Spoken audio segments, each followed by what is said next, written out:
আপনাদের সবাইকে জানাই শুভরাত্রি। রাত পোহাইলেই আসন্ন ত্রয়োদশ সংসদ নির্বাচনী। আমরা প্রত্যেকেই সকালবেলা ভোট কেন্দ্রে যাব ভোট দেওয়ার জন্য। তো ভোট কেন্দ্রে গিয়ে আমরা আমাদের যে করণীয় সেইগুলো অবশ্যই পালন করব। আমাদের মনে রাখতে হবে আপনার ভোটের মাধ্যমে আগামীকাল একটি সুন্দর রাষ্ট্র গঠনের জন্য সহায়ক হবে। তো আপনার ভোটটিকে বা আপনার মূল্যবান ভোটকে এমন একটি মার্কায় দেবেন যে মার্কায় ভোট দেওয়ার পর আর কখনো নিজেদেরকে পস্তাইতে না হয়, স্বৈরাচারী শাসকের জন্ম না হয়।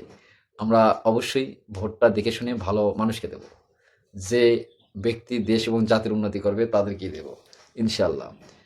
কেউই টাকার বিনিময়ে ভোট দেবেন না, ভয় ভীতির মাধ্যমে ভোট দেবেন না। নিজে স্বাধীন হিসাবে চিন্তা চেতনা করে চিন্তা বিবেক খাটিয়ে ভোট দেবেন, যে ভোটটার কারণে আগামী বাংলাদেশ একটি সুন্দর বাংলাদেশের গঠন করার জন্য কাজ দেবে। ধন্যবাদ। আবারও বলছি, জনগণের এক একটি ভোট এক একটি সম্পদ। সে সম্পদটি নির্ধারিত এবং সুন্দর একটি পাত্রে দেবেন, যে সম্পদটি আপনার সমাজ জাতি গঠনের জন্য সহায়ক হবে।